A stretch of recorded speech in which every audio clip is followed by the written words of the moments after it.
Assalamualaikum warahmatullahi wabarakatuh. Kami di sini ingin membawakan materi tentang tokoh Harry Stuck Sullivan. Dari kelompok 11 yang beranggotakan saya Trinu Rohmah Berliani, Aisyah Rifdah Lutfiyah, Dwi Cahyaningsih, dan Jihan Akila Saputri. Biografi dari tokoh Harry Stuck Sullivan. Harry Stuck Sullivan lahir pada 21 Februari 1892 di Norwich, New York. Ia putra dari Timothy Sullivan dan Ella Stuck Sullivan. Struktur kepribadian, dinamisme, adalah pola khas tingkah laku yang menetap dan berulang terjadi yang menjadi ciri khusus seseorang. Dia bisa diamati ataupun tersembunyi dalam pikiran atau hayalan. Dinamisme yang melayani kebutuhan kepuasan organisme melibatkan bagian tubuh. Dinamisme bisa berupa dengki, nafsu, atau dinamisme sistem self. Yang kedua, yaitu personifikasi, yaitu suatu gambaran mengenai diri atau orang lain yang dibangun berdasarkan pengalaman yang menimbulkan kepuasan atau kecemasan. Kecenderungan yang memiliki kepuasan mengakibatkan image positif, sebaliknya yang melibatkan kecemasan membangkitkan image negatif. Gambaran itu cenderung menetap dan mempengaruhi sikap orang itu kepada orang lain pada masa yang akan datang. Pada bayi, mampu memberikan personifikasi seperti saya baik, good me, saya buruk, bad me, dan bukan saya, not me. Yang ketiga, sistem self merupakan bagian dari dinamisme yang paling kompleks, mempertahankan keamanan interpersonal dengan menghindari atau mengecilkan kecemasan. Sistem pengalaman yang bertentangan dengan sistem self berarti mengancam keamanan, security operation, berfungsi sebagai pereduksi perasaan tidak aman atau perasaan akibat dari ancaman terhadap sistem self. Secara umum, semakin berpengalaman orang dengan kecemasan, semakin besar peran sistem diri dan semakin terlepas dari kepribadian. Yang keempat, Sullivan menekankan pentingnya tinjauan masa depan dalam fungsi kognitif. Tinjauan ke masa depan tergantung kepada ingatan kepada masa lampau dan interpretasi terhadap masa sekarang. Tiga proses kognitif ini ialah: pertama, prototaktis adalah rangkaian pengalaman yang terpisah pada masa bayi di mana arus kesadaran indera mengalir ke dalam jiwa tanpa pengertian. Yang kedua, parataksis, yaitu tahun kedua bayi mulai mengenali dan perbedaan peristiwa, mengembangkan cara berpikir dengan melihat kehubungan sebab akibat. Yang ketiga, sintaksis, yaitu berpikir logik dan realistik menggunakan lambang terima bersama, khususnya bahasa, kata, dan bilangan. Kemudian dinamika kepribadian. Seperti Freud dan Jung, Sullivan memandang kehidupan manusia ini sebagai sistem energi, di mana perhatian utamanya adalah bagaimana menghilangkan tegangan yang ditimbulkan oleh keinginan dan kecemasan. Nah, yang pertama itu adalah tegangan atau yang dinamakan tension. Tension adalah potensi untuk bertingkah laku yang disadari ataupun tidak disadari. Banyak tension seperti kecemasan, mengantuk, lapar, kemudian kepuasan seksual itu dirasakan tetapi tidak selalu dalam tingkat sadar. Setiap saat orang selalu berada dalam tingkat tegangan tertentu, dari tegangan yang sangat rendah atau relaksasi mutlak sampai tegangan yang sangat kuat, misalnya berada dalam situasi teror. Sumber tegangan itu ada dua. Yang pertama adalah kebutuhan atau yang dinamakan dengan needs. Yang kedua yaitu kecemasan ataupun anxiety. Needs adalah ketegangan yang timbul akibat ketidakseimbangan biologis di dalam diri individu dan juga ketidakseimbangan fisikokimia antara individu dengan lingkungannya. Kebutuhan yang kemudian muncul bersumber dari hubungan interpersonal. Kebutuhan interpersonal yang terpenting adalah kelembutan kasih sayang atau tenderness. Tidak seperti need yang lain, kelembutan kasih sayang membutuhkan aktivitas sekurang-kurangnya dua orang. Misalnya, bayi membutuhkan kelembutan, mengekspresikan kebutuhannya ini dengan cara menangis ataupun tertawa, dan juga ibu membutuhkan untuk memberi kasih sayang yang ditransformasi dalam bentuk sentuhan, rangkulan, atau gendongan. Dalam contoh ini, bayi memakai mulutnya dan ibu memakai tangannya untuk memuaskan kebutuhan kelembutan serta kasih sayang. Kelembutan kasih sayang adalah kebutuhan yang umum bagi semua orang, seperti kebutuhan oksigen, makanan, dan juga air. Memuaskan kebutuhan dapat menghilangkan tension. Kegagalan memuaskan need kalau berkepanjangan dapat menimbulkan apathy atau kelesuan, yaitu bentuk penundaan kebutuhan atau meredakan tegangan secara umum. Kemudian ada kecemasan atau anxiety. Kecemasan menurut Sullivan merupakan pengaruh pendidikan yang paling besar sepanjang hayat. Disalurkan mula-mula oleh perilaku keibuan kepada bayinya. Jika ibu mengalami kecemasan, dia akan menyatakan pada wajahnya, irama katanya, dan juga tingkah lakunya. Nah, sering tanda adanya kecemasan ini yaitu ketidakamanan yang dimunculkan bayi. Seperti halnya ketika bayi menangis, ibu mengartikan bahwa bayi itu ingin menyusu. Nah, ketika ibu menyusui bayi tadi, bayinya menolak.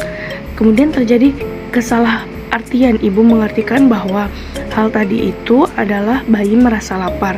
Kemudian bayi menolak, ibu menjadi semakin cemas. Dan ini berarti induksi kecemasan ke bayi juga meningkat. Akhirnya, malahan kecemasan bayi tadi menjadi mempengaruhi dan dipengaruhi oleh kecemasan ibu tadi. Kecemasan juga menimbulkan dampak yang buruk kepada orang dewasa. Bahkan kecemasan menjadi kekuatan perusak yang terpenting yang menghambat perkembangan hubungan interpersonal. Kecemasan bisa membuat orang membentur-benturkan kepalanya, membuat diri tidak bisa belajar, merusak ingatan, mempersempit persepsi, bahkan menimbulkan amnesia. Tension karena kecemasan ini unik. Kalau tegangan lain menghasilkan tingkah laku untuk mengatasinya, kecemasan justru menghasilkan tingkah laku yang menghambat agar orang tidak belajar dari kesalahan tadi. Terus-menerus menginginkan rasa aman yang kekanak-kanakan dan membuat orang tidak belajar dari pengalamannya sendiri. Perkembangan kepribadian yang pertama yaitu pada masa bayi. Dimulai sejak bayi lahir sampai bayi bisa berbicara, yaitu berusia sekitar 0 sampai 18 bulan. Ciri penting pada tahap perkembangan bayi adalah peranan dari seorang ibu. Ibu memberikan makanan, kehangatan, kontak fisik, dan menjaga kebersihan sang bayi. Tetapi bila peran seorang ibu tidak berjalan dengan baik, maka akan timbul dinamisme apati, pertahanan tidur, disosiasi, dan inatensi pada bayi. Selanjutnya adalah pengalihan dari prototaksis ke parataksis. Prototaksis merupakan pengalaman kesadaran yang berdiri sendiri, atau pengalaman itu sepotong-sepotong tanpa mengenal sebab dan akibat. Sedangkan parataksis adalah pengalaman yang sudah berintegrasi atau berasosiasi satu sama lain, sehingga seorang bayi mulai mempelajari sebab dan akibat dari sebuah perilaku. Kemudian munculnya organisasi personifikasi, baik personifikasi ibu maupun personifikasi diri. Ibu yang baik adalah ibu yang bisa memenuhi kebutuhan bayi. Sebaliknya, ibu yang tidak baik adalah ibu yang tidak dapat memenuhi kebutuhan sang bayi. Hal ini akan berpengaruh kepada personifikasi diri, apakah saya ini seorang bayi yang baik atau bayi yang tidak baik. Bayi belajar bahasa dimulai dengan bahasa autistik atau yang biasa kita kenal sebagai bahasa bayi. Bahasa bayi merupakan bahasa yang tidak dapat terkonsep dan kitalah orang dewasa yang berusaha untuk memahami apa maksud sang bayi tersebut. Bayi mulai mempelajari gerakan yang terkoordinasi, seperti gerakan yang melibatkan mata, tangan, mulut, telinga, serta organ tubuh lainnya. Yang kedua adalah perkembangan pada masa anak-anak, dimulai dari usia 1,5 sampai 4 tahun, di mana kebutuhan pada masa ini yaitu bisa mengucap kata dan butuh kawan bermain. Hal-hal penting pada masa perkembangan anak-anak yang pertama adalah mengembangkan kemampuan bicara dan berpikir secara logis. Pada tahap ini, anak mulai mempelajari bahasa yang terkonsep dan bahasa yang mudah dipahami. Yang kedua, kebutuhan untuk bergaul dengan teman sebaya. Yang ketiga, emosi yang timbal balik. Artinya, anak tidak hanya menerima emosi dari orang sekitarnya, tetapi anak juga berusaha mengekspresikan hal tersebut untuk timbal balik dari emosi yang sebelumnya dia terima. Yang keempat, anak mulai mempelajari latihan akulturasi seperti kebersihan, latihan toilet, kebiasaan makan, dan harapan peran seksual ke depannya. Contoh peran seksual yang sederhana adalah ayah sebagai sosok yang bekerja dan ibu sebagai sosok yang memasakkan makanan berdasarkan gender, yaitu ayah sebagai laki-laki dan ibu sebagai perempuan. Yang kelima, anak mulai belajar merasionalisasi sesuatu. atau memberi alasan palsu mengenai hal yang sudah mereka kerjakan atau sedang mereka rencanakan. Pada hal ini terdapat 4 mekanisme yang dilakukan, yaitu dramatisasi, bergaya sibuk, transformasi jahat, dan sublimasi tak sadar. Contoh dari dramatisasi yaitu permainan peran seolah-olah sudah dewasa, belajar mengidentifikasi diri dengan orang tuanya, bagaimana bertingkah laku yang dapat diterima. Contohnya nih, Anna berperan sebagai orang tua dan menghukum boneka yang bertingkah laku yang tidak dikehendaki. Yang kedua adalah bergaya sibuk. Anak akan belajar berkonsentrasi pada satu kegiatan yang membuat mereka bisa menghindari sesuatu yang menekan dirinya. Yang ketiga adalah transformasi jahat, yaitu suatu perilaku di mana anak menaruh kecurigaan kepada orang lain dan sangat berhati-hati dengan kehadiran orang lain. Yang keempat adalah sublimasi tak sadar, yaitu mengganti sesuatu atau aktivitas yang dapat menimbulkan kecemasan dengan aktivitas yang dapat diterima secara sosial. Masa perkembangan yang ketiga adalah remaja awal, yaitu dari usia 4-10 tahun, di mana pada usia ini anak fokus bersekolah dan membangun hubungan dengan temannya. Pada masa remaja awal, anak belajar berkompetisi, berkompromi, kerjasama, dan memahami makna perasaan kelompok. Yang kedua, anak membutuhkan persahabatan sebagai penunjang kebutuhan sosial. Yang ketiga, mulai tumbuhnya konsepsi mengenai tujuan hidup. Yang keempat, usia remaja sangat sensitif dengan rasa aman. Masa remaja sangat sensitif dengan rasa aman dikarenakan pada fase ini terdapat perkembangan negatif yang sangat penting, yaitu prasangka, pengasingan, dan penghinaan. Efek dari ketiga perkembangan negatif tadi, bila seorang anak tidak mampu mempertahankan rasa aman, maka anak akan menimbulkan sebuah mekanisme pertahanan berupa menutup diri atau menjauhi orang lain demi mempertahankan diri untuk jauh dari kecemasan. Perkembangan kepribadian yang keempat adalah pre-adolescent, di mana dimulai pada usia 8 atau 10 sampai 12 tahun. Pada masa ini, yang pertama, remaja bergaul akrab dengan orang lain dengan jenis kelamin yang sama dan saling memperhatikan. Yang kedua, mengalami cinta yang tidak mementingkan diri sendiri dan belum dirumitkan oleh nafsu seks. Yang ketiga, berbagi pandangan dan mulai belajar menyelesaikan masalah bersama sahabat karib. Yang keempat, persahabatan dapat mengatasi atau menghilangkan pengaruh buruk yang ada pada tahap perkembangan sebelumnya. Diketahui pada perkembangan sebelumnya terdapat perkembangan negatif berupa prasangka, pengasingan, dan penghinaan. Menurut Sullivan, melalui persahabatan ini, remaja mungkin dapat menghilangkan masalah tersebut dan bisa menerima bahwa masih ada orang yang dapat memberinya kelembutan, perhatian, dan rasa hormat. Hasilnya, seseorang tidak perlu lagi menunjukkan sikap menjauhi, rasa amarah, atau menyerang harga diri orang lain. Tahap perkembangan yang kelima adalah adolescent awal, di mana pada tahap ini merupakan titik balik dalam kepribadian seseorang. Terdapat kebutuhan penting pada tahap adolescent awal, yaitu bebas dari kecemasan, bergaul akrab dengan lawan jenis, dan kepuasan seksual. Tetapi kebutuhan seksual ini ditekan karena bertentangan dengan budaya, di mana pada kebanyakan budaya di dunia adalah melarang aktivitas seks secara bebas. Dampaknya dari penahanan aktivitas seksual ini adalah seseorang harus mampu melakukan penyesuaian bergaul dengan lawan jenis, di mana pada masa itu tidak menimbulkan suatu kerugian atau pengucilan dari masyarakat.